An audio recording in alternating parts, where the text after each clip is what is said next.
I will start sharing the screen as well. Share. There we go. Okay. All right. Can you guys? All right. सबको screen दिख रहा है? सबको मेरा slides दिख रहे हैं? जी। ऑलराइट, चलिए बढ़िया। तो आज हम बात करेंगे थोड़ा मल्टी वेवलेंथ एस्ट्रोनॉमी के बारे में। बट इसमें घुसने से पहले दो तीन चीजें मैं बताना चाहूंगा, शेयर करना चाहूंगा आप लोगों के साथ। पहली बात तो मैं देवेंद्र जी के सवाल का जवाब दे देता हूँ। देवेंद्र जी अभी पूछ रहे थे कि लूनर एक्लिप्स के बारे में, और ये जो लूनर एक्लिप्स होने वाला है नवंबर को, जो इंडिया से दिखने वाला है, उसमें जो रेड, जो लाल ऐसा एक ह्यू आता है, लाल जो कलर आता है वो चांद का, वो इसीलिए आता है क्योंकि लूनर एक्लिप्स जब होता है तब क्या लूनर एक्लिप्स होता है इसीलिए क्योंकि सूरज और धरती और चांद एक लाइन में आ जाता है, राइट। इसी अगर क्योंकि सूरज का जो रोशनी है वो चांद तक नहीं पहुंच पाती, जो अर्थ का जो परछाई है वो चांद पे जाके गिरती है तो चांद ढक जाता है, इसलिए हम चांद को नहीं देख पाते हैं। इसलिए जो लूनर एक्लिप्स या चंद्र ग्रहण वो होता है, बट वो हमेशा चांद एग्जैक्टली नहीं ढक पाता है। तो ये जो आने वाला जो चंद्र ग्रहण है ये एक ऐसा ही लूनर एक्लिप्स है जहाँ पे चांद पूरी तरह से नहीं ढकेगा, मतलब जो धरती का जो शैडो है, जो परछाई है, वो चांद पे पूरी तरह से नहीं पड़ेगा। इसका मतलब यह है कि जब सूरज मान ली यहाँ पे है, धरती यहाँ पे और चांद यहाँ पे, तो सूरज से रोशनी धरती के बगल से जाके चांद तक टकराएगा, और क्योंकि ये धरती के बहुत पास से जा रहा है रोशनी, ये धरती का जो एटमॉस्फेयर है, जो वायुमंडल है, उसके अंदर से जो रोशनी जा रही है वो चांद पे जाके गिर रही है।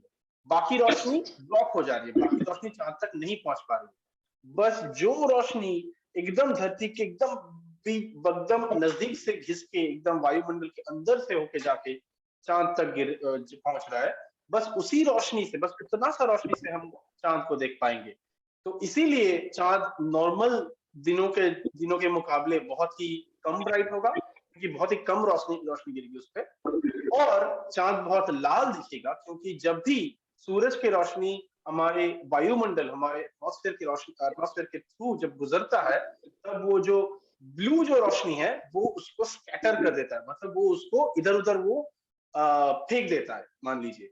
बस जो रेड जो रोशनी है वही रह जाता है। इसीलिए सेम कारण के लिए हम जो सनराइज है या फिर जो सनसेट है उस टाइम पे सन लाल दिखता है, क्योंकि जब भी बहुत सारा एटमॉस्फेयर के थ्रू लाइट आता है तब बस लाल रंग ही रह जाता है, ब्लू रंग हो जाता है रास्ते में एटमॉस्फेयर के थ्रू जब लाइट, इसीलिए लाल रंग ही रह जाएगा जब तक वो लाइट चांद तक पहुंचेगी। चांद नॉर्मल से ज्यादा लाल या ऑरेंज दिखेगा इस इक्लिप्स के दौरान।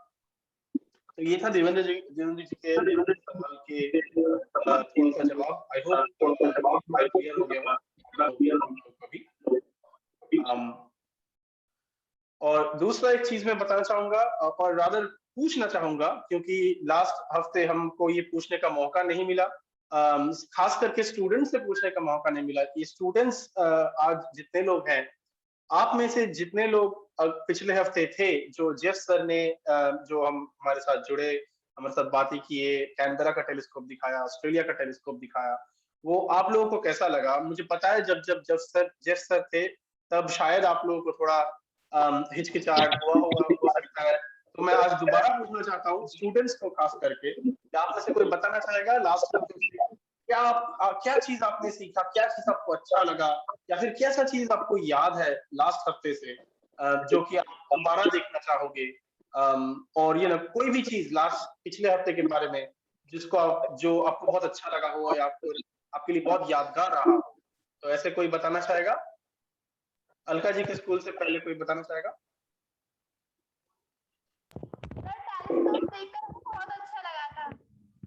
टेलीस्कोप देख के बहुत अच्छा लगा था।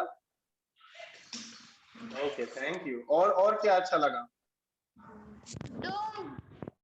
डोम देख के, नाइस, चलिए बढ़िया। और कोई देवेंद्र जी के स्कूल से कोई स्टूडेंट? कुछ बोलना चाहेगा पिछले हफ्ते के बारे में? क्या आपको अच्छा लगा, क्या यादगार रहा? अब आप दोबारा ये चाहेंगे देखना या नहीं चाहेंगे?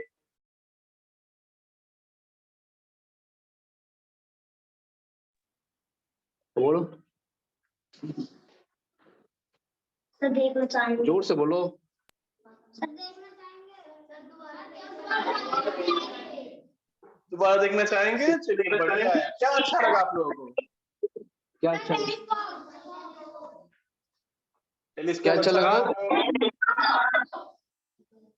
बढ़िया, बिल्कुल धन्यवाद। तो हम कोशिश करेंगे कि ये हम आगे चल के भी कर सकें और ऐसे क्लासेस जेफ जी के साथ या फिर कहीं और दुनिया के कोई और टेलीस्कोप फैसिलिटीज के साथ हो सके तो हम कोशिश करेंगे।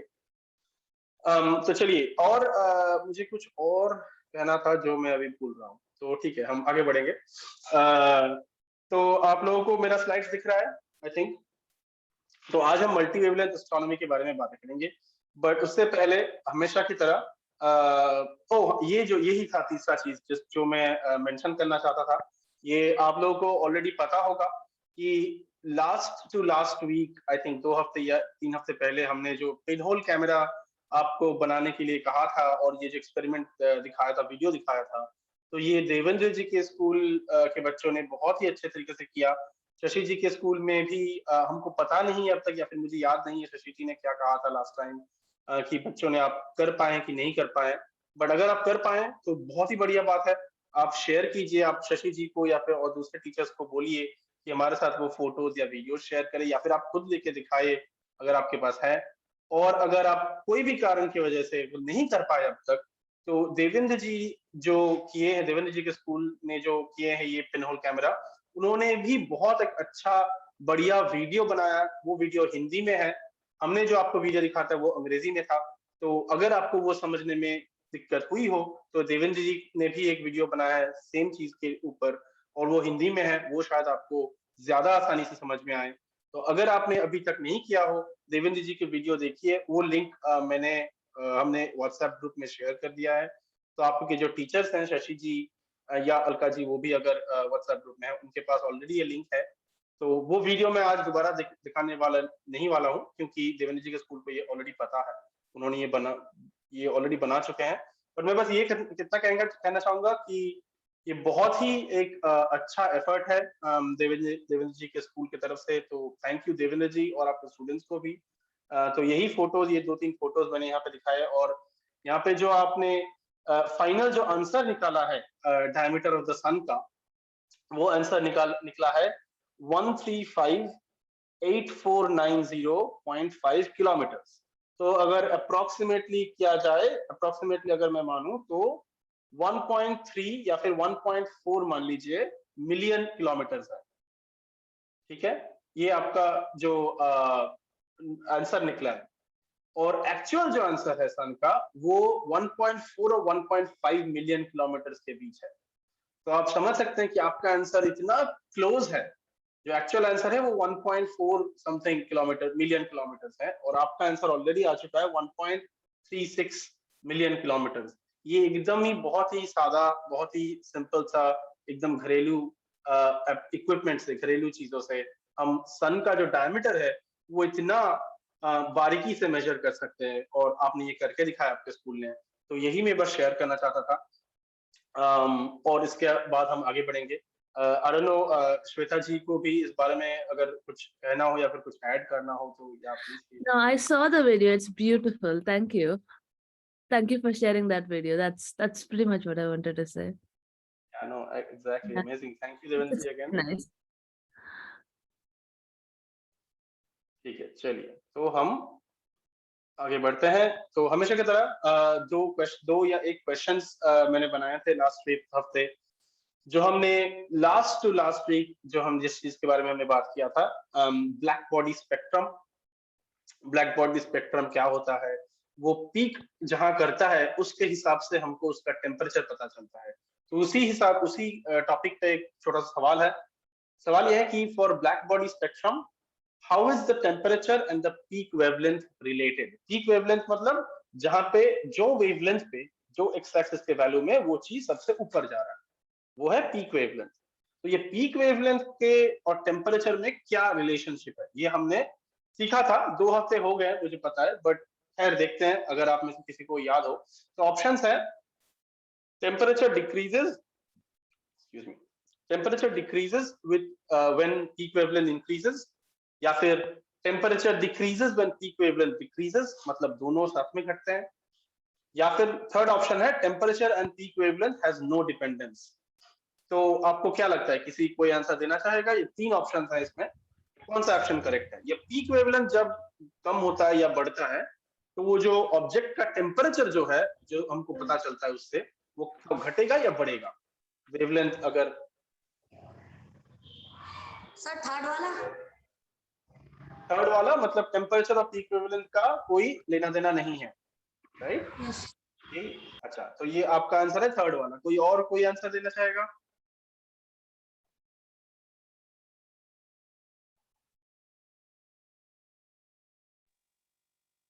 She is saying that second is correct answer according to her.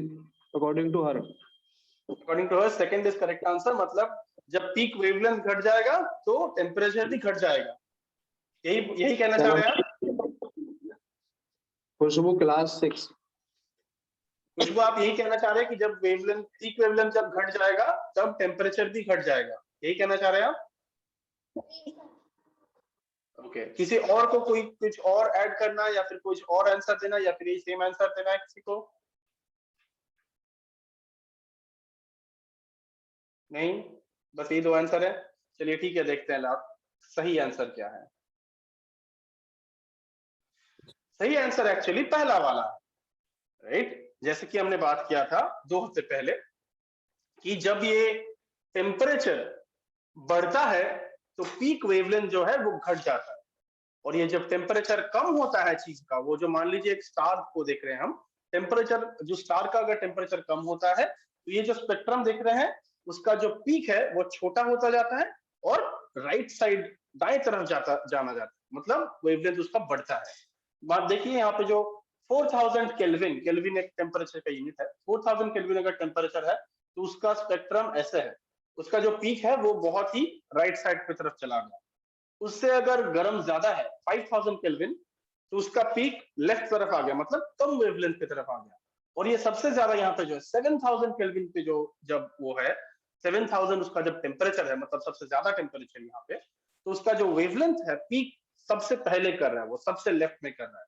मतलब जितना कम वेवलेंथ पे वो पीक होता है उतना ही ज्यादा टेम्परेचर होता है उस चीज का। तो बस यही याद रखना है, ये टेम्परेचर अगर ज्यादा है तो वो कम वेवलेंथ पे पीक करेगा, टेम्परेचर अगर कम है तो वो ज्यादा वेवलेंथ पे पीक करेगा, मतलब लाल की तरफ पीक करेगा। तो ये जो हम डिफरेंट वेवलेंथ्स के बारे में बातें करते हैं, डिफरेंट कलर के बारे में बातें करते हैं, तो इसी का एक एग्जांपल है, ये बहुत ही रिसेंटली 1-2 हफ्ते पहले ये इमेज रिलीज हुआ है। ये एक नेबुला का इमेज है, फोटो है। इस नेबुला का नाम है पिलर्स ऑफ क्रिएशन। ये एक और बहुत बड़ा नेबुला का एक छोटा सा पार्ट है, और ये जो आप दोनों चीज देख रहे हैं साइड बाय साइड, ये दोनों चीज एक ही जगह का फोटो है, एक ही नेबुला का फोटो है। तो फर्क क्या है इसमें? फर्क है जो लेफ्ट वाला हम इमेज देख रहे हैं वो बहुत पहले हबल स्पेस टेलीस्कोप के द्वारा लिया गया था, और वो विजिबल रेंज में है, मतलब हम जो खुली आंखों में से हम इंसान जो कलर्स देख सकते हैं, नील से लेके लाल, वो जो हम जिसको हम विजिबल बोलते हैं या फिर ऑप्टिकल बोलते हैं, उस लाइट में ये फोटो लिया गया है। तो यहाँ पे आप जो नील लाल देख रहे हैं वो ऐसे ही मान लीजिए नॉर्मल नील लाल ऐसे ही लाइट है। और जो राइट वाला जो इमेज है वो अभी बहुत रिसेंटली, बहुत हाल ही में, ये जो एक नया बड़ा सा टेलीस्कोप गया है स्पेस में, जेम्स वेब स्पेस टेलीस्कोप, वो टेलीस्कोप ने लिया है। और इसमें फर्क यह है कि ये इमेज, ये फोटो इंफ्रारेड लाइट में लिया गया है। तो हमने बहुत पहले बातें किए थे कि वेवलेंथ अगर अलग अलग होता है तो विजिबल लाइट होता है, अल्ट्रावायलेट लाइट होता है, इंफ्रारेड लाइट होता है, सभी लाइट है, सभी तरह तरह के लाइट है। बट इंफ्रारेड लाइट हमको, मतलब इंसानों को आंख से नहीं दिखता है, खुले आंख से नहीं दिखता है, इसलिए हम इसके लिए हमको स्पेशल टेलीस्कोप बनाना पड़ता है। तो जेम्स वेब स्पेस टेलीस्कोप जो है वो ऐसा ही एक स्पेशल टेलीस्कोप है जो इंफ्रारेड लाइट को भी देख सकता है, जो उसको हम नहीं देख सकते। हम बस ये लेफ्ट साइड वाला फोटो देखेंगे अगर हम खुले आंख से देखना चाहें तो ये राइट साइड वाला फोटो जो है वो फिर हम क्यों देखें, फिर इसका फिर महत्व क्या है अगर हम उसको खुले आंख से देख ही नहीं पाए तो। उसका इंपॉर्टेंस ये है कि आप अगर अच्छे से देखेंगे तो लेफ्ट वाले में आपको तारे बहुत कम नजर आए, ज्यादा से ज्यादा दिख रहा है कि एक ऐसे क्लाउड है, ऐसे मतलब ऐसे पर्दा जैसा है और ऐसे क्लाउड की तरह जैसे बादल जैसा लग रहा है, तारे दिख रहे हैं बट बहुत ही कम तारे दिख रहे हैं। राइट वाला फोटो अगर आप देखेंगे तो बहुत ज्यादा तारे दिख रहे हैं, पीछे सामने अंदर बाहर, वो जो क्लाउड है, वो जो बादल है, उसके थ्रू भी तारे दिख रहे हैं। वो इसीलिए दिख रहे हैं कि ये जो बादल है ये एक क्लाउड है गैस और डस्ट का, मतलब इसमें बहुत सारा धूल है। ये धूल और ये गैस जो है वो विजिबल लाइट को रोक देती है, विजिबल लाइट उसके थ्रू आ नहीं पाता, अटक जाता, इसीलिए हमको वो तारे नहीं दिखते हैं लेफ्ट वाले इमेज में। बट इंफ्रारेड लाइट को ये क्लाउड जो है ये नहीं वो स्टॉप कर पाता है। इंफ्रारेड लाइट धूल या गैस के थ्रू चला जाता है, इसीलिए उसके पीछे वो गैस और वो क्लाउड के पीछे जो तारे हैं, इतने सारे तारे, वो हमको अभी दिख रहे हैं जेम्स वेब टेलीस्कोप के इमेज से, क्योंकि वो टेलीस्कोप विजिबल लाइट नहीं देख रही है, वो इंफ्रारेड लाइट देख रही है। तो इंफ्रारेड लाइट जो है वो जो बीच में जो पर्दा आ गया उससे नहीं रुकता है, वो उसको एकदम चीर के चला जाता है, इसीलिए हमको सारे तारे दिख रहे हैं। वो क्लाउड भी दिख रहा है, थोड़ा थोड़ा दिख रहा है, बट तारे भी पीछे जो भी है क्लाउड के वो हम देख पा रहे हैं। तो यही इसका महत्व है, जो क्लाउड के पीछे, जो डस्ट या धूल के पीछे जो चीजें हैं, जो तारे हैं, वो भी हम देख सकते हैं अगर हम इंफ्रारेड लाइट में चीजें देखें तो, अगर हम इंफ्रारेड टेलीस्कोप से देखें तो, जो कि हम आंखों से नहीं देख पाते। तो कुछ चीजें अधूरी रह जाती, कुछ चीजें अनजान रह जाते अगर हम बस आंखों से देखने की कोशिश करते तो। क्योंकि हमारे पास ये स्पेशल टेलीस्कोप्स है, हम ये भी उस धूल के पीछे, उस पर्दे के पीछे भी जो तारे हैं उसको भी हम देख पा रहे हैं। तो यही एक कंपैरिजन देना था कि ये जो डस्ट है वो चीजें, वो विजिबल लाइट एब्जॉर्ब कर लेती है, विजिबल लाइट को वो नहीं जाने देती अपने थ्रू, बट इंफ्रारेड लाइट को वो पास कर देता है, इंफ्रारेड लाइट डस्ट के थ्रू चला जाता है, इसलिए हम पीछे के भी चीजें देख सकते हैं। तो ये एक थोड़ा सा कंपैरिजन था। मैं यहाँ पे थोड़ा सा ब्रेक लूंगा ताकि श्वेता जी हमको ये थोड़ा समराइज कर दें, एंड उसके बाद we will move ahead. Perfect, thank you. So okay, so moving to today's actual class. So this is a picture taken by James Webb Telescope. Is it 2 weeks ago? Very recently. Yeah, about 2 weeks ago.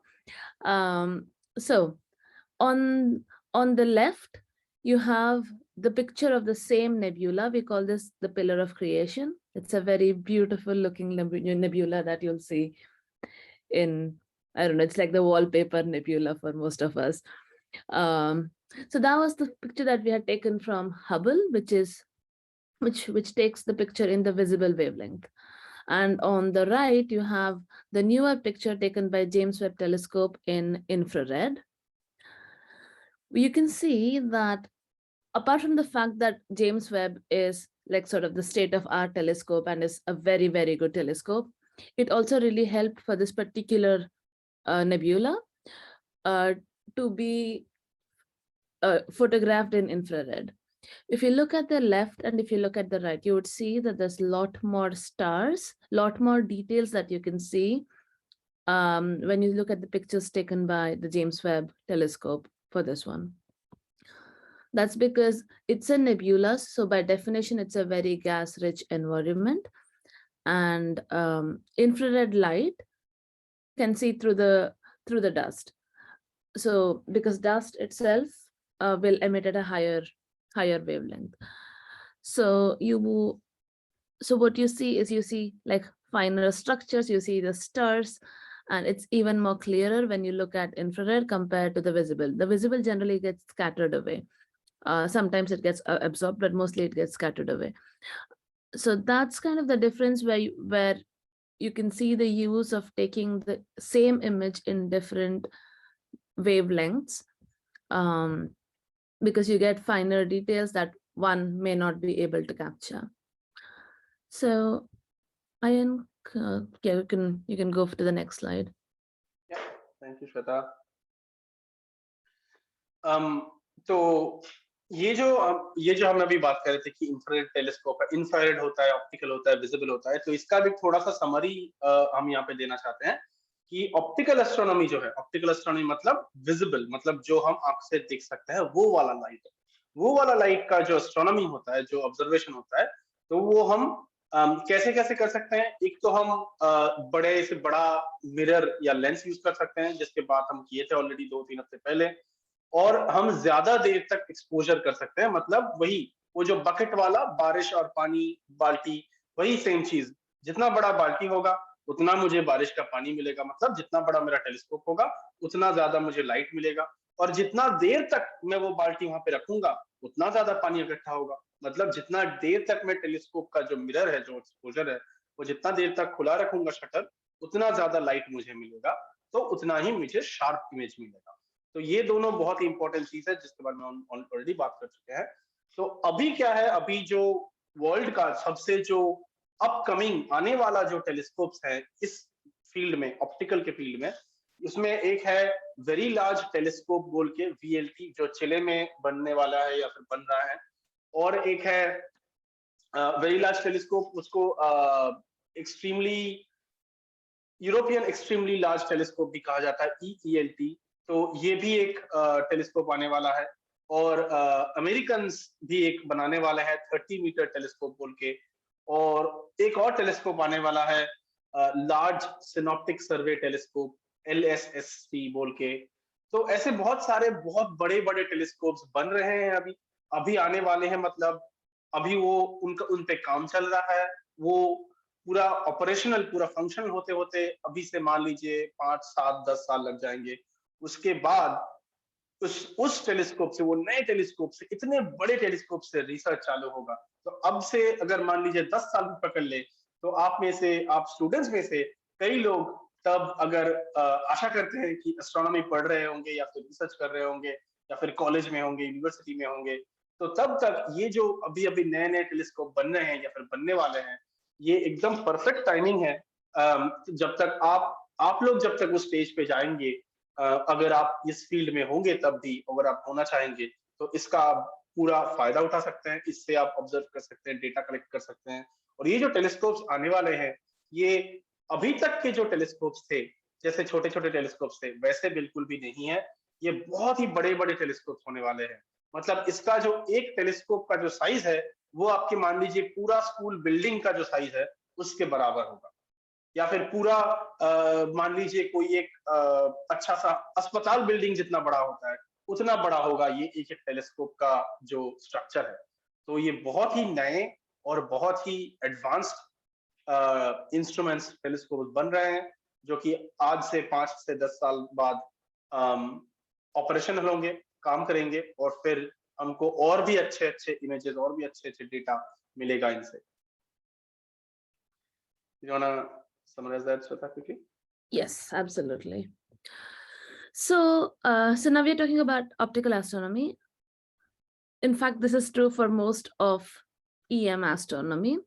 The question is, how do you make your astronomy, optical astronomy better? Like, how do you make sure that, how do you get a better image, right?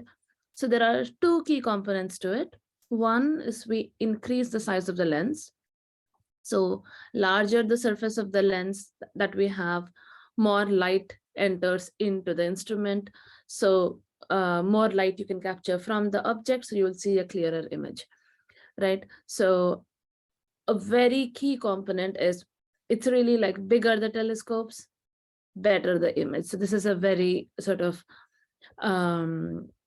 obvious correlation, because you're just collecting a large amount of light, right? So I mean, just to sort of give an idea, it's the light that we see as human beings, we see through a tiny lens in our eyes, right? Already when you go from that to something that is a few centimeters large, you already see such a large difference in how much light you can collect. Now we are talking about going to meters long lenses. So you're collecting a large number of photons or large amount of light that's coming from the objects. So that's one crucial thing you need to do to be able to do better optical astronomy. The second thing is, most of you might be exposed to this idea of taking long exposures on your cameras, on your phones, right? So what you do is you point at something and then you let the camera collect light for an extended period of time, right? So this is what we say as point and wait. So you point to the source that you want to look at, and then you wait for a long time around that object. So you look it's called looking deep as well. Like, so you just point to that patch of the sky and you just keep looking at that sky. You allow the light to sort of accumulate over time. So this is the other way in which you can increase your resolution in your optical images. So generally, most of the time, it's a combination of both. We try to have bigger lens. If we know that something is interesting in a particular patch of sky, we will point the telescope to that patch of sky and sort of wait for some time to be able to collect more light. So depending upon exactly what you want to do, you can sort of set how much you want to do each one of them. Because for instance, if an object is moving, it's harder to do point and wait. You will have to rely on a bigger lens. On the other hand, if it's a very steady object, then you can point and wait, which is mostly true for most objects, because we are looking at objects that are really, really far away. And even if they actually move a little bit, we can't detect them. So we are fine, right? Then, so we are showing two pictures here. One is of the European Extremely Large Telescope, which is, I think, a model right now. It's something that we are planning to do in the future. And then there's a Sloan Digital Survey. So we have optical telescopes 10 meters in diameter. For instance, the Very Large Telescope, VLT in Chile. So these things are operational already. We have a 10 meter diameter telescopes, which takes very good images. The other important thing that sort of revolutionized optical astronomy is these things called charged coupled devices, or CCDs, which are also there in your camera. But these are things that have improved significantly in the last 10-15 years. And what this means is that you can capture the image so you can imprint the image in digital format and store it. Unlike just watching things in the telescope where you just see it, now you are able to like capture it all mechanically or like all digitally. So you can make a library automatically, like as you collect it, it just starts building up sort of a library of images, library of things that you see in the sky, so that in the future, you can still come back and see what you've seen before. If you want to look at details that you did not look at the first time, you can come back and look. Many people can look. It's not only the person who's sitting at the telescope that can look, right? So this has been a big thing with this system called the Sloan Digital Sky Survey, where it's been looking at the sky and has been taking data for a very long time and has been cataloging stuff and making it available to many researchers through the world. So then there are a couple of very, very exciting missions that is going to happen in near future. My favorite one is Euclid. I really like it. It's a mission that European Space Agency is planning to launch. And the nice part about it, this is going to do its imaging in near infrared, also a little bit invisible. So it's like near infrared visible range. That's where it's going to be doing its imaging. But the cool thing about it is it's made to look at early universe, and it is made to look at, it's trying to understand how different galaxies formed, or how this concept of something that we call as dark energy influenced making the universe look like the way it does today, making the structures that you find in the universe. And it can look back apparently 10 million years, 10 billion years. So it's you're going very, very, very close to Big Bang. I think it's the closest you sort of expect to go with a telescope like this. Then you have the Large Synoptic Survey Telescope, LSST, which is also a very big telescope that is being planned. Then there's 30-meter telescope, TMT. This is well, this has been making a lot of news recently because they're probably building it up now soon. And then you have the promised European extremely large telescopes. So this should be something similar to VLT, but bigger, I think. I'm not exactly sure, but yeah. So yeah, so this is kind of the snapshot of where optical astronomy is going to go in terms of instrumentation in the near future. Ayan, I think I summarized. Perfect, thank you Shweta. एक चीज हाँ definitely मैं miss कर गया था जो श्वेता जी ने add किया कि जो ये CCDs है जो आपको शायद पता होगा ऑलरेडी हमारे फोन में होता है आजकल कैमरास में होता है। ये CCD को यूज करके हम जो इतने बड़े-बड़े टेलीस्कोप इतने जो अच्छे-अच्छे चीजें देख रहे हैं आसमान में वो उसको हम डायरेक्ट फोटोग्राफ कर सकते हैं, उसका फोटो लेके हम कंप्यूटर में सेव करते हैं। ऐसा नहीं है कि ये जो बड़े-बड़े टेलीस्कोप्स है वो उसमें जाके कोई एक आंख लगा के बैठ के देखता है और रिसर्च करता है और फिर हो गया, ऐसा नहीं होता है। जो भी टेलीस्कोप देख रहा है वो चीज सीधा जाके कंप्यूटर में जाता है CCD के थ्रू, वो एक फोटो बन जाता है। वो इसलिए वो बेनिफिशियल है, इसलिए यूजफुल है क्योंकि अगर कोई आंख में ऐसे बैठ के देखता होगा तो उसको दिख जाएगा, बट उसको बस एक ही बार वो दिख गया। बाद में अगर कोई वो सेम चीज कोई और दूसरा रिसर्चर वो देखना चाहे तो उसको फिर दोबारा सेम चीज करना पड़ेगा, दोबारा टेलीस्कोप को उसी एग्जैक्ट जगह पे पॉइंट करना पड़ेगा एंड वो ज्यादा टाइम जाएगा उसमें। तो अभी क्या करते हैं, हम डेटा शेयर करते हैं, हम जो भी टेलीस्कोप देख रहा है उसका फोटो ले लेते हैं, उसको सेव कर देते हैं कंप्यूटर में और वो ताकि हम उसको शेयर कर सके बाकी रिसर्चर्स के साथ कि भाई देखो मैंने ये देखा है, तुम भी एग्जैक्ट सेम जो फोटोग्राफ है उसको लो और उससे देखो तुम नया क्या सीख पाते हो कि नहीं पाते हो। और दूसरा जो चीज होता है कि वो एक ही जगह का स्काई का एक ही जगह का फोटो अगर हम बार बार लेते रहें और उसको सेव करते गए कंप्यूटर में, जैसे हम फोन में चीजें डाउनलोड करते हैं, फोन में गाना डाउनलोड करते हैं, फोटो डाउनलोड करते हैं, वॉलपेपर्स डाउनलोड करते हैं, वैसे ही ये जो टेलीस्कोप के जो फोटोज लेते हैं वो भी वो लोग कंप्यूटर में डायरेक्ट सेव करते हैं। वो कैमरा से फोटो लेके कंप्यूटर में सेव करते हैं ताकि वो चीजें 1 साल 2 साल 5 साल 10 साल तक सेव्ड रहे।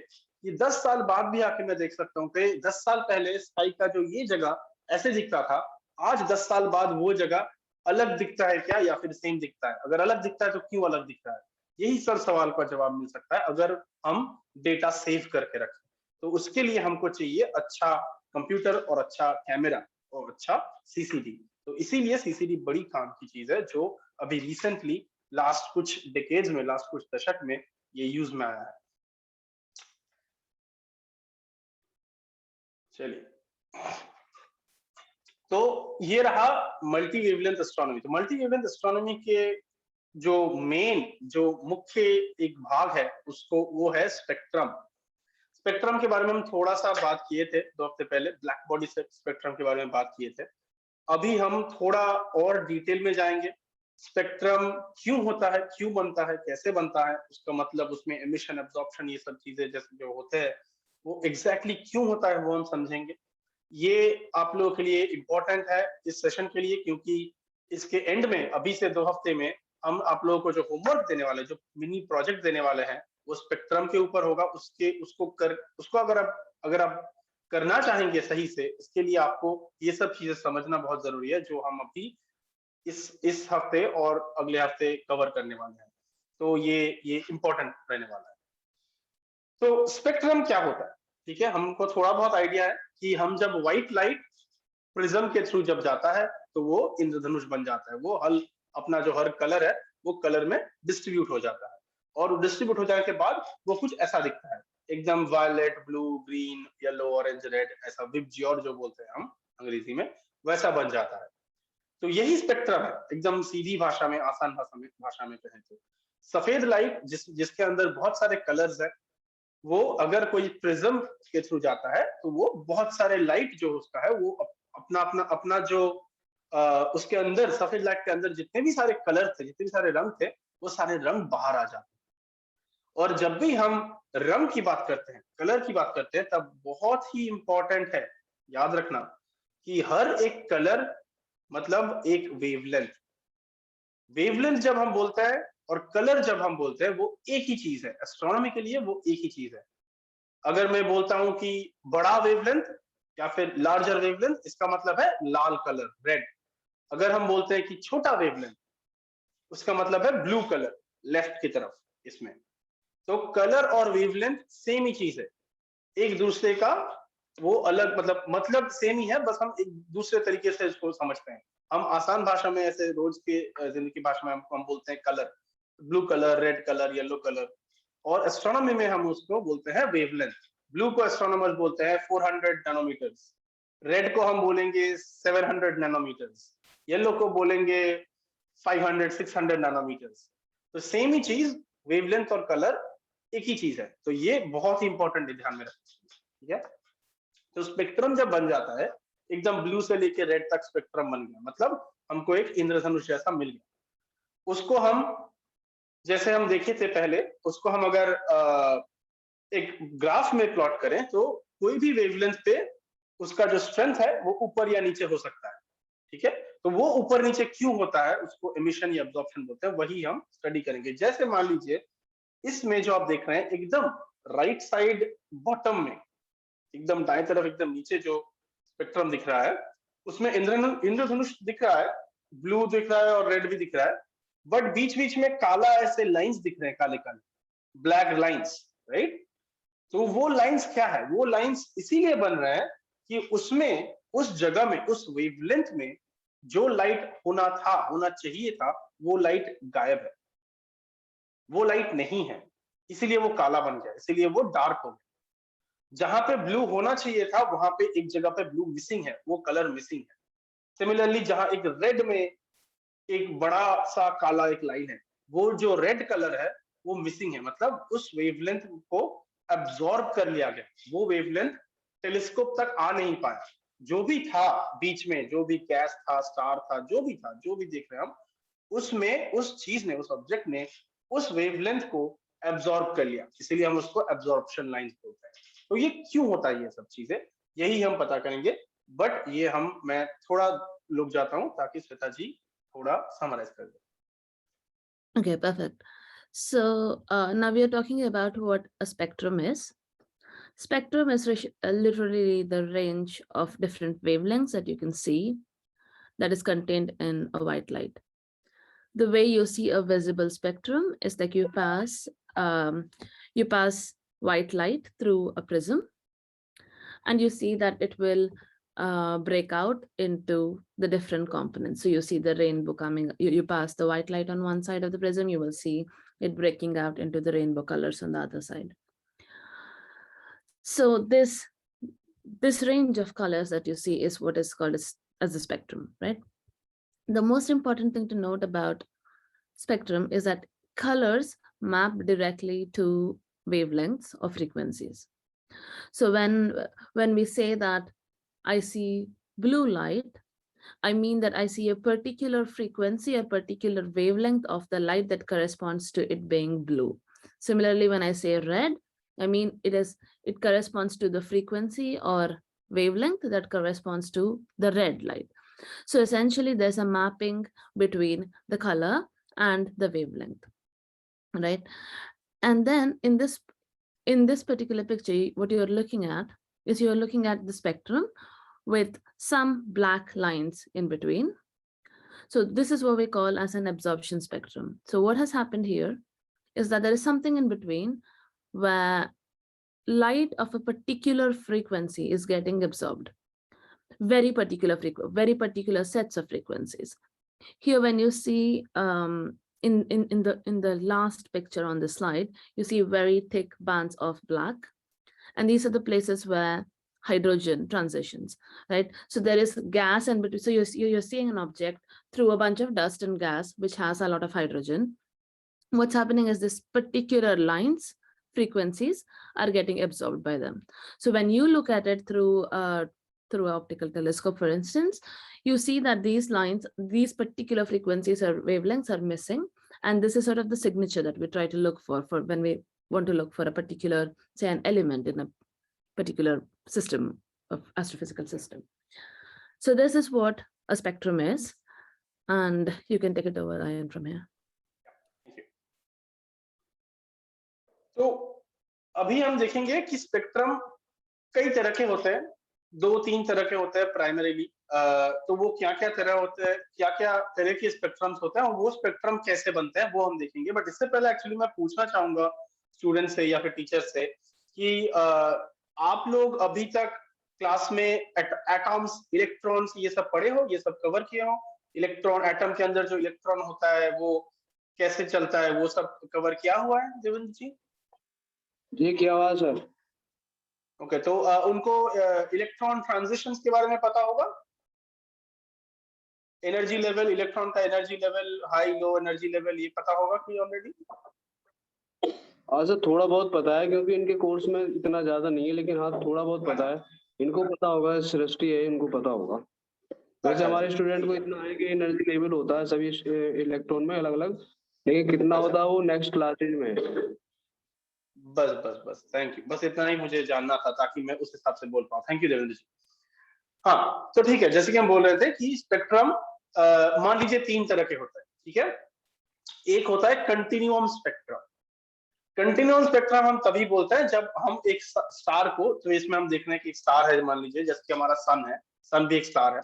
सन से जब डायरेक्टली लाइट आ रही है हमारी तरफ और उसको जो हम एकदम प्रिज्म के अंदर से अगर भेज रहे हैं, तो उसका जो इंद्रधनुष बनता है उसको हम कंटिन्यूअम स्पेक्ट्रम बोलते हैं।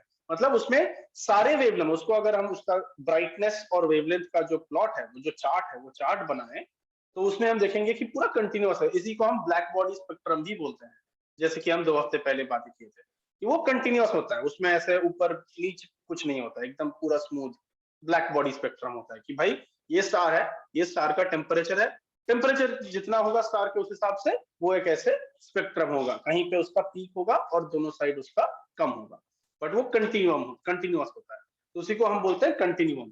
वो हमको तब मिलता है जब हम लाइट, स्टार का लाइट डायरेक्टली देखते हैं, ठीक है? वो किसी के चीज के थ्रू नहीं जा रहा है, उसको हम डायरेक्टली देखते हैं। दूसरा कैटेगरी है एमिशन स्पेक्ट्रम। एमिशन स्पेक्ट्रम हमको कब मिलता है? जब मान लीजिए स्टार का लाइट एक क्लाउड ऑफ गैस के थ्रू गुजर रहा है, ठीक है? वहां पे एक ऐसे आसमान में कहीं पे क्लाउड है स्पेस में, जैसे कि मान लीजिए ये जो हम नेबुला का फोटो देखे थे थोड़ी देर पहले, है ना, पिलर्स ऑफ क्रिएशन, जैसे कि हम नेबुला का फोटो देखे, वो भी एक क्लाउड ऑफ गैस है। तो मान लीजिए उसके थ्रू जब स्टार का लाइट जाता होगा तो क्या होता है, वो गैस खुद थोड़ा लाइट एब्जॉर्ब करता है और थोड़ा एमिट करता है, मतलब वो गैस भी थोड़ा लाइट छोड़ता है खुद। जब स्टार का लाइट उसमें आता है तो उसमें अंदर, उसके अंदर थोड़ा केमिस्ट्री के थोड़े चीजें होते हैं जो हम थोड़ी देर में कवर करेंगे, बट वो गैस लाइट छोड़ता है, तो वो स्टार का लाइट नहीं, वो गैस ही बेसिकली जलने लगता है, सो टू स्पीक। तो उसको हम बोलते हैं एमिशन स्पेक्ट्रम। बट उसको हम जब अगर हम उसका भी प्रिज्म के थ्रू उसको पास कराए तो उसमें हम क्या देखते हैं, उसमें हम वैसे पूरा चीज कंप्लीट जो कंटिन्यूअम स्पेक्ट्रम है वो नहीं दिखता है हमको। उसमें हमको दिखता है बस कोई पर्टिकुलर वेवलेंथ में थोड़ा थोड़ा लाइट आएगा। मतलब ये जो आप देख रहे हैं ना, जैसे डिफरेंट कलर्ड ऐसे बैंड बन गया है कि मान लीजिए पिंक में 2 बैंड है, पर्पल में एक है, ब्लू में एक बैंड है और फिर जाके येलो में एक बैंड है। मतलब वो क्लाउड जब लाइट छोड़ रहा है वो कोई एकदम स्पेसिफिक कलर में या फिर स्पेसिफिक वेवलेंथ का ही लाइट छोड़ता है, वो पूरा ऐसे सफेद लाइट नहीं छोड़ता है। तो इसीलिए वो स्पेक्ट्रम दिखने में ऐसा लगेगा कि ऐसे छोटे छोटे पहाड़ है, एक वेवलेंथ पे एक पहाड़ है, नील वेवलेंथ पे एक छोटा पहाड़ है, फिर पर्पल वेवलेंथ पे एक और छोटा पहाड़ है, फिर एकदम राइट साइड पे येलो वेवलेंथ पे जाके देखिए एक और छोटा सा पहाड़ है।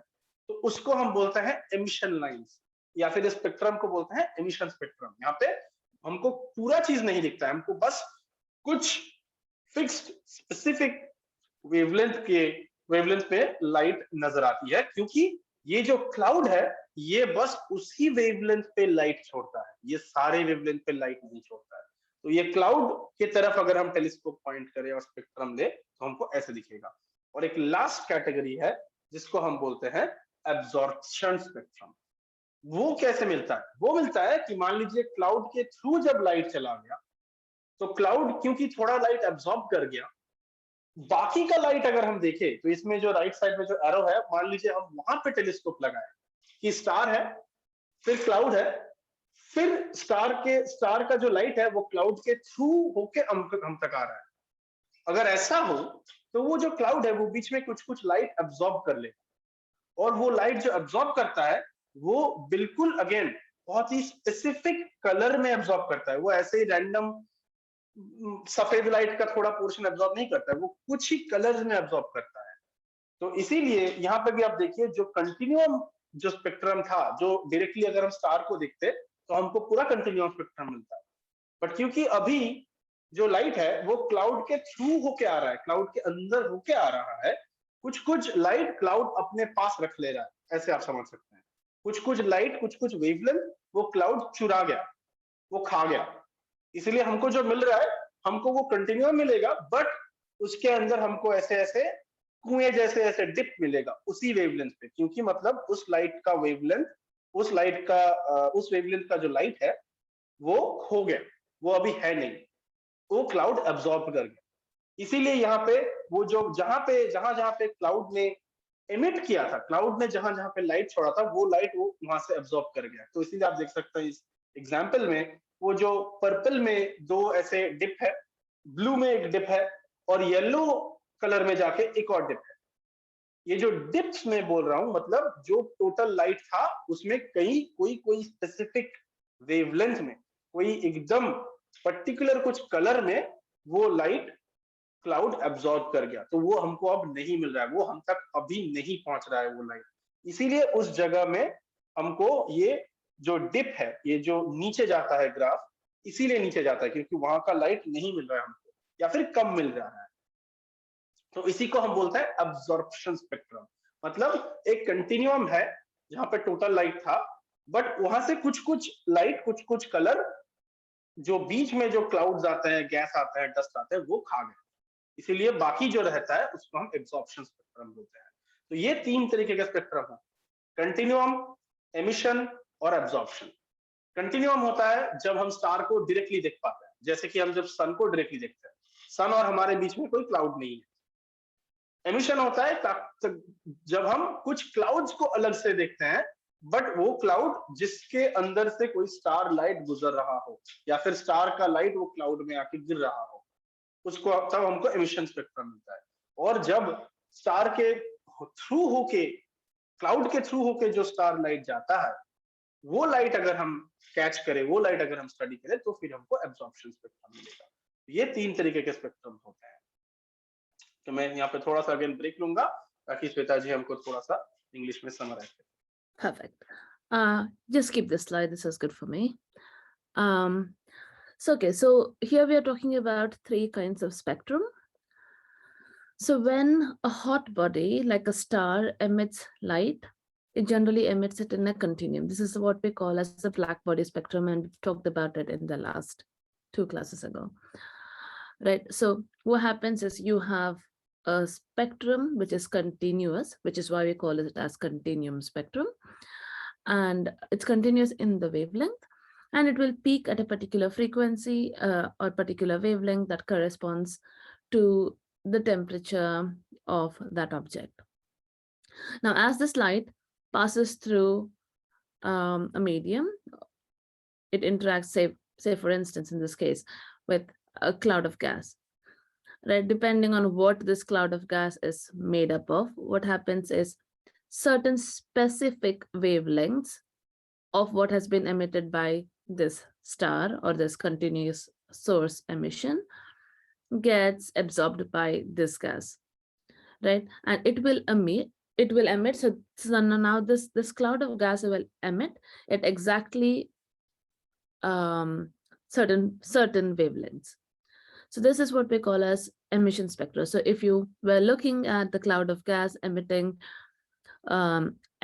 spectrum, you would see that there would be peaks at specific wavelength, as you see in the picture that's given below. And this sort of is used to characterize the cloud of gas itself. Similarly, you can also observe something called the absorption spectrum, which is like, now you sort of observe the light that is passing through this light cloud, and you will see that certain frequencies will be missing. And these frequencies that are missing will be the exact negative of what you would have seen in the emission spectra. So this thing where you see the entire spectrum with certain lines missing, this is what we call as absorption spectra. And that will be seen. So when you look at a black body curve, that will be seen as dips in this black body curve. It's very specific, specific frequencies, right? Generally also how much it dips also depends on, tells you what kind of elements they are and how abundant they are, and also where they are will tell you what is present in that body of gaseous cloud. So this is a very important tool that we will be using 2 weeks from now, when there's going to be a project that is going to involve this. So essentially, generally, spectrum comes in 3 kinds. You have the thermal spectrum, that's a continuous spectrum. You have the emission spectrum, and you have the absorption spectrum. Emission spectrum and absorption spectrum are sort of negative of each other. I am done summarizing this. Do you want to take it over? Thank you. Yep. मुझे अभी कोई भी class या students नहीं दिखना है video में, तो मुझे पता नहीं चल रहा कि आप लोग अभी भी जुड़े हैं हमारे साथ या नहीं। अच्छा, हाँ देवेंद्र जी हैं, ठीक है। बट मैं ये सोच रहा था कि हम ऑलरेडी जस्ट अभी 2 बजने वाले हैं, या फिर आई थिंक 2 बज चुके हैं वहाँ पे इंडिया में। तो ये स्पेक्ट्रम के बारे में ही हम बात करते रहेंगे। शायद आज बेटर होगा कि अभी इस पॉइंट पे आगे नहीं बढ़े और यहीं से अगले हफ्ते स्टार्ट करें, क्योंकि अगर हम ऐसे बीच में इसको छोड़ देंगे, अगर हम इसे भी स्टार्ट करेंगे ये एटॉम्स और इलेक्ट्रॉन्स का जो चीज है, और फिर हम पूरा कंप्लीट अगर आज नहीं कर पाएंगे, तो आई थिंक थोड़ा समझने में नेक्स्ट टाइम दिक्कत हो सकता है। तो मेरे ख्याल से आज हम यहीं रुक सकते हैं और अगले हफ्ते हम यहीं से स्टार्ट करेंगे, थोड़ा रिकैप करके कि स्पेक्ट्रम किस तरह का होता है, और फिर हम समझाएंगे कि ये जो एमिशन लाइन होता है, ये जो क्लाउड के थ्रू जब लाइट जाता है, तो ये क्लाउड कुछ ही बहुत ही स्पेशल कलर पे क्यों लाइट इमिट करता है, या फिर कुछ ही स्पेशल वेवलेंथ के लाइट ही क्यों वो एब्जॉर्ब कर रहा है, वो सारा लाइट क्यों नहीं एब्जॉर्ब कर रहा है। तो यही चीज हम समझेंगे। तो इसमें इलेक्ट्रॉन्स होते हैं, इलेक्ट्रॉन्स का जो high energy level, low energy level होता है, वो कैसे होता है, एब्जॉर्प्शन कैसे होता है, एमिशन कैसे होता है, तो ये सब चीजें हम समझेंगे। और इससे एब्जॉर्प्शन लाइन कैसे बनती है और एमिशन लाइन कैसे बनती है, वो भी हम समझेंगे। बट वो हम आई थिंक बेटर होगा कि इससे और इस जगह से हम नेक्स्ट टाइम स्टार्ट करें, क्योंकि हम इलेक्ट्रॉन्स, एटम्स, न्यूक्लियस के बारे में बात करने वाले हैं और आज ऑलरेडी टाइम खत्म हो चुका है। तो ये नया चीज आई थिंक शुरू ना करें तो बेटर है।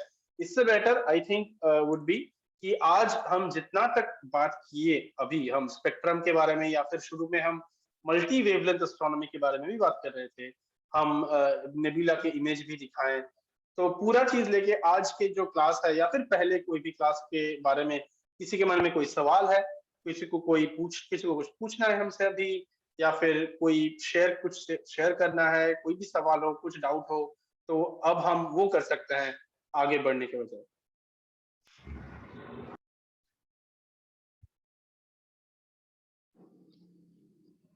सर एक क्वेश्चन है मेरा। हाँ जी। हाँ, if we have 2 telescopes, one has हाँ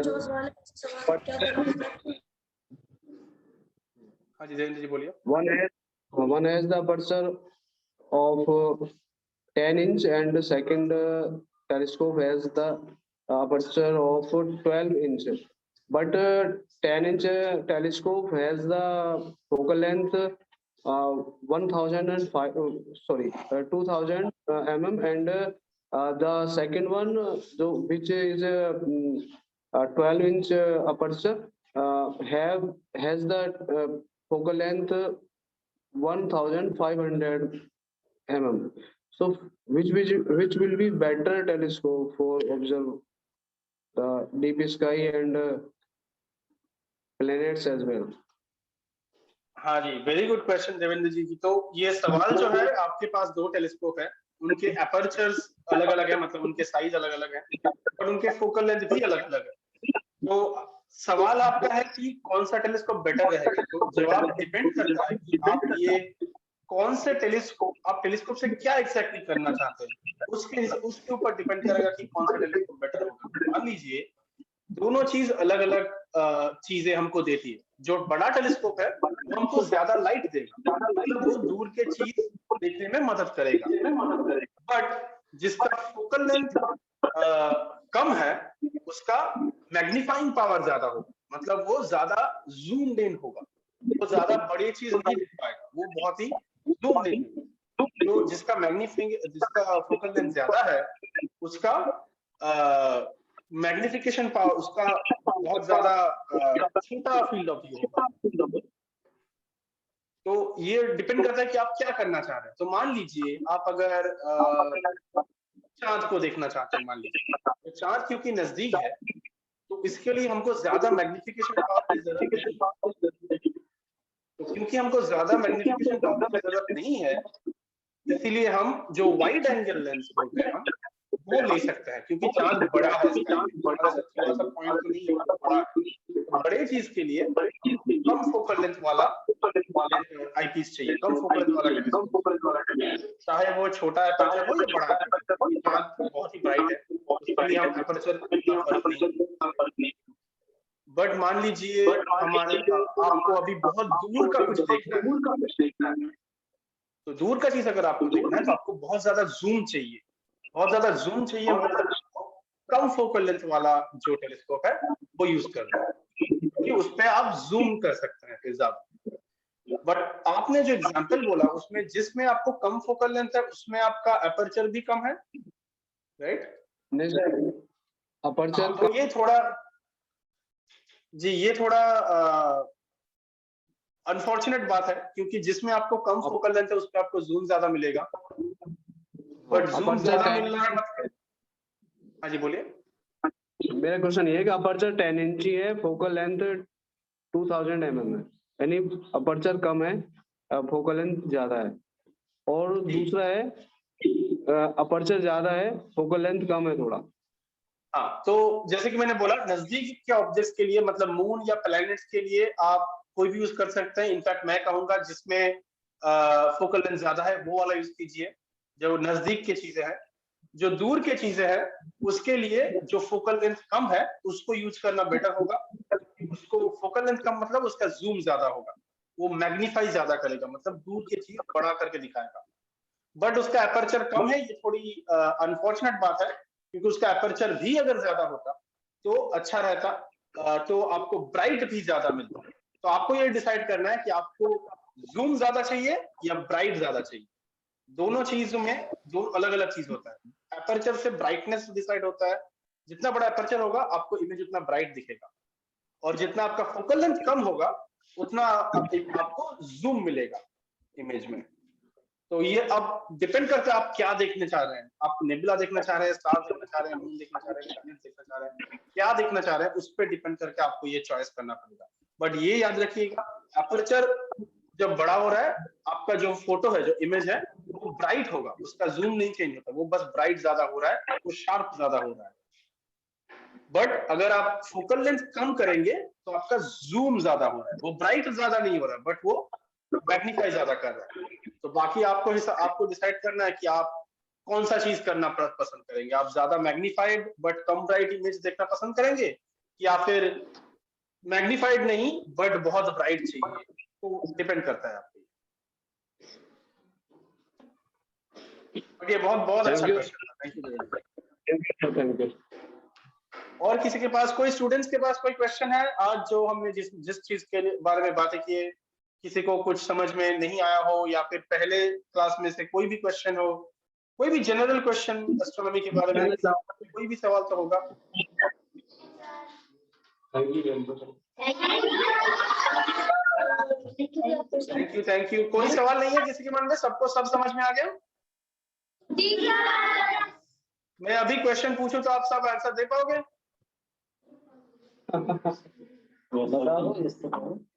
हाँ बोलो। अब सुनाई नहीं दे रहा है, दे पाओगे आंसर आप सब लोग? अभी मैं कोई भी क्वेश्चन पूछूं तो पक्का ना? और नहीं दे पाए तो?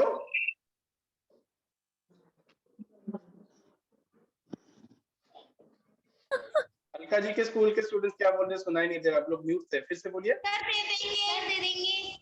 दे देंगे? अरे वाह, बढ़िया बढ़िया, बहुत बहुत बढ़िया बात है, फिर तो कॉन्फिडेंस अच्छी बात है।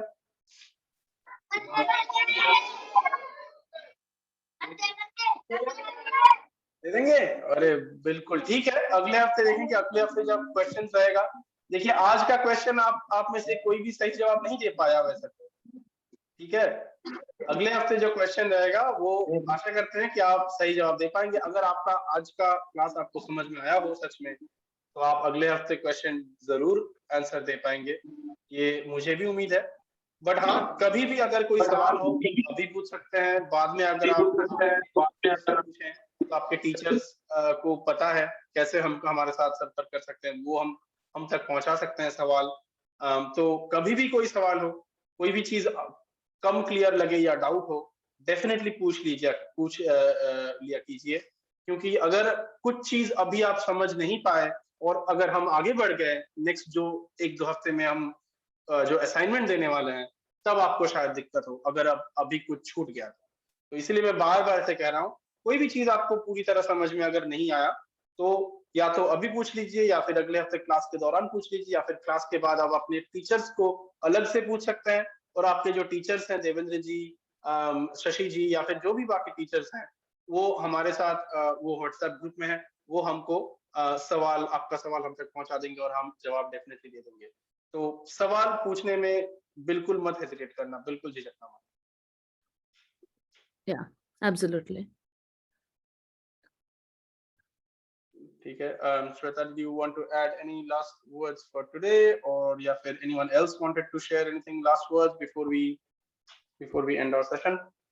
Not anything particularly. Just that yes, if you have questions, please write to us. Yeah.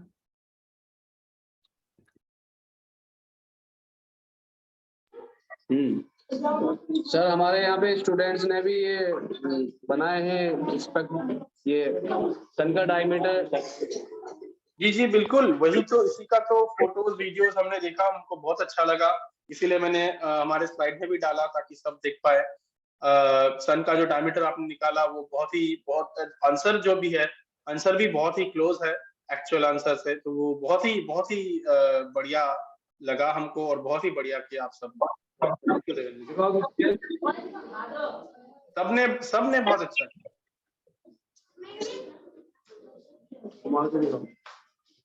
जल्दी दिखा, टाइम कम है।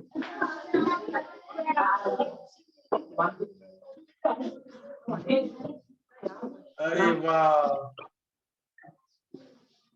सबने अलग अलग बनाया, बहुत बढ़िया। सबने अपना अलग अलग मेजरमेंट लिया। That's so nice. सबका थोड़ा थोड़ा डिफरेंट आया सर।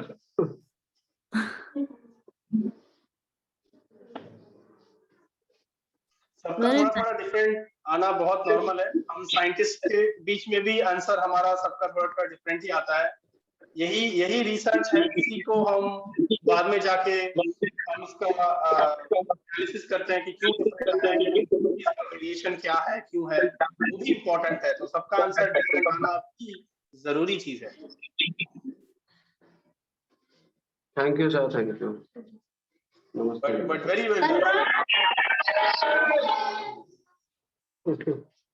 चलिए ठीक है, तो आज अगर नहीं करना है तो आज यहीं तक। Bye bye everyone.